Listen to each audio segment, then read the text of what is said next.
It was a crisp autumn evening when the cracks in my world began to show. My wife Claire had been out with her friends, or so she said, leaving me at home with a bottle of wine and an old movie to pass the time. We'd been married for 7 years, long enough to know each other's rhythms, habits, and tells. That night, something was different. Her voice on the phone had been too bright, her laughter too forced, but I brushed it off, reminding myself not to overthink. She walked through the door just after midnight, giggling like a teenager sneaking back after curfew. Her cheeks were flushed, her hair slightly disheveled, and she carried the distinct scent of someone else's cologne. My stomach churned, but I forced a smile, acting as though nothing was amiss. Claire flopped onto the couch, kicking off her heels, and looked at me with a carefree grin. "You're in a good mood," I said, setting down my glass. "Yeah, it was a great night," she replied, her voice high-pitched, almost giddy. "The girls and I had such a good time. Nothing crazy, just drinks and laughs." I nodded, studying her closely. Glad to hear it. As the night wore on, I noticed she avoided my gaze and clutched her phone like a lifeline. Suspicion crept in, but I said nothing. Confrontation wasn't my style, not yet anyway. Instead, I decided to wait and observe. After all, trust was the foundation of our marriage, or so I'd believed. The next morning, Claire was unusually cheerful, humming as she prepared breakfast. Her phone buzzed repeatedly, but she made no move to check it. When she left the room, I couldn't resist. I picked up the phone, heart pounding, and unlocked it.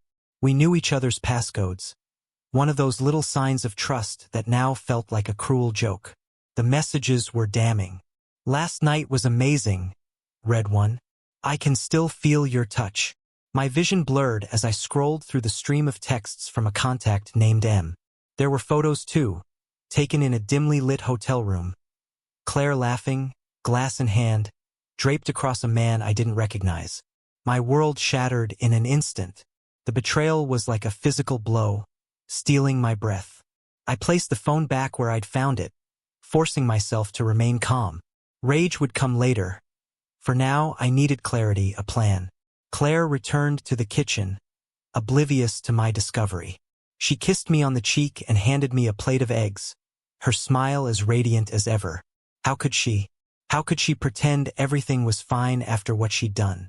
Over the next few days, I became a ghost in my own home, watching, listening, piecing together the extent of her deceit. The one-night stand, as I soon learned, was anything but harmless. It wasn't even a one-time occurrence. Claire and M had been meeting for months, stealing moments I thought were ours. The rage simmered beneath my skin, but I didn't confront her. Not yet. Instead, I focused on gathering evidence, documenting everything. Texts, photos, even the receipts she carelessly left in her purse. My plan began to take shape, and with it, a sense of grim satisfaction. On the surface, I was the same devoted husband. I cooked her favorite meals, laughed at her jokes, and even planned a weekend getaway, just the two of us. Claire seemed relieved, as if my attentiveness absolved her of guilt. Little did she know, I was laying the groundwork for her downfall. The weekend trip was my masterpiece. I booked a cabin in the mountains, secluded and picturesque. Claire was thrilled, gushing about how much she needed the escape. I packed our bags, ensuring everything was perfect, even the camera equipment. A new hobby I'd taken up came along. She didn't question it. The first night was magical, at least on the surface. We drank wine by the fire, reminisced about our early days, and even shared a dance under the stars. But my mind was elsewhere, focused on the culmination of my plan.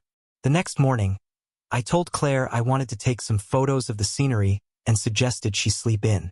She agreed, snuggling deeper into the blankets as I grabbed my gear and headed out. Only I didn't take landscape shots. Instead, I set up the cameras in our cabin, discreetly capturing angles that would tell the story I needed. When Claire finally woke, I suggested a hike, claiming I'd found a beautiful spot nearby.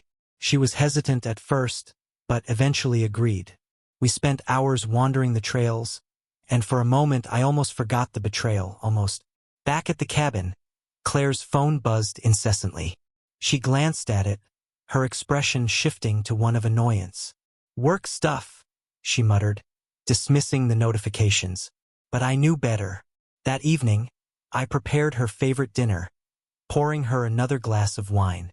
Every time hers neared empty, she laughed carefree, unaware of the storm brewing. When she excused herself to use the bathroom, I took her phone from the counter and sent a single text to him, "Let's end this." Then I deleted the thread, leaving no trace.